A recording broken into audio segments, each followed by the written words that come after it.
एक चोर अपने अंतिम समय में अपने पुत्र को ज्ञान दे रहा था कि देखो बेटा, मैं जीवन भर चोरी किया।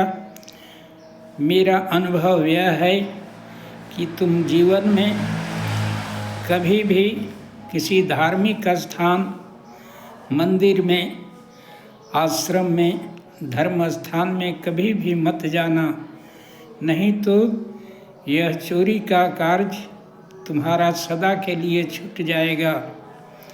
और यह बता करके उसका पिता ने अंतिम सांस ली।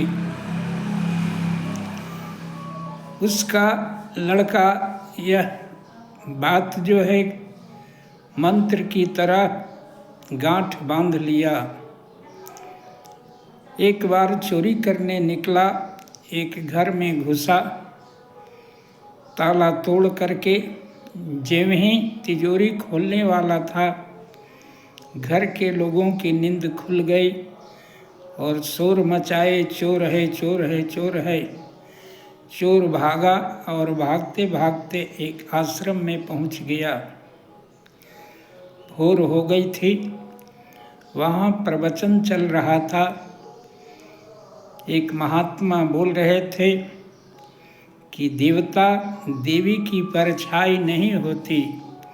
कान बंद करते करते उसके कानों में यह बात पड़ गई और वहाँ से निकल भागा, लेकिन पकड़ा गया। जब ही वह पकड़ा गया, राजा के पास लाया गया। उसके पिता ने एक बात और सिखाई थी कि कितना भी मार पड़े तुम चोरी स्वीकार नहीं करना। इस बात को भी उसने गांठ बांध ली थी और उससे बात खुलवाने के लिए पिटाई होने लगी, लेकिन कितना ही मार पड़ने पर वह चोरी स्वीकार नहीं की। तो वहाँ का नियम था कि जब तक चोरी स्वीकार न करे उसे दंड नहीं दिया जा सकता है। उसे कारागार में डाल दिया गया और पता किया गया कि किस देवी देवता की पूजा करता है। पता चला कि वह देवी माँ की पूजा करता है।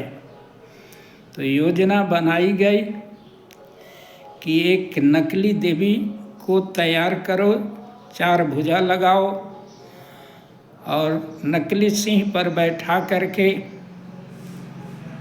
और उसके सामने जो है प्रकट किया जाए, और देवी माँ जब पूछेगी तब वह झूठ नहीं बोल सकेगा और उसकी सच्चाई की पता चल जाएगा।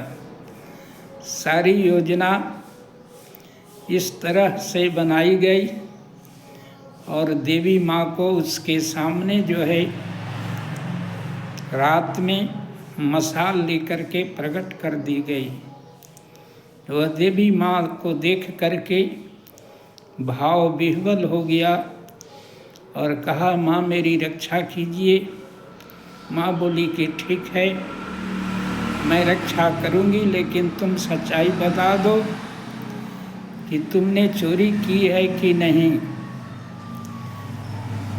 तब जो है मशाल में जलते हुए देवी माँ की परछाई पर उसको नज़र पड़ी।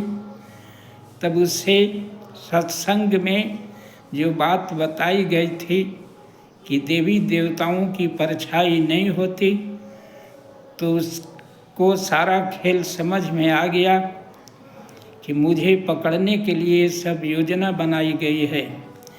इसलिए उसने हिम्मत जुटा करके देवी माँ से बोला कि माँ, यदि मैं चोरी करता तो आपको तो सब कुछ पता रहता, मैंने चोरी नहीं की है।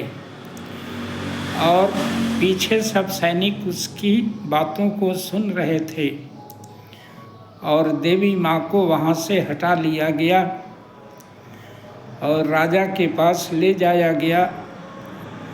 अंतिम गवाही सुन करके राजा भी उसको जो है माफ़ कर देता है कि यदि चोरी किए रहता तो देवी माँ से झूठ नहीं बोलता।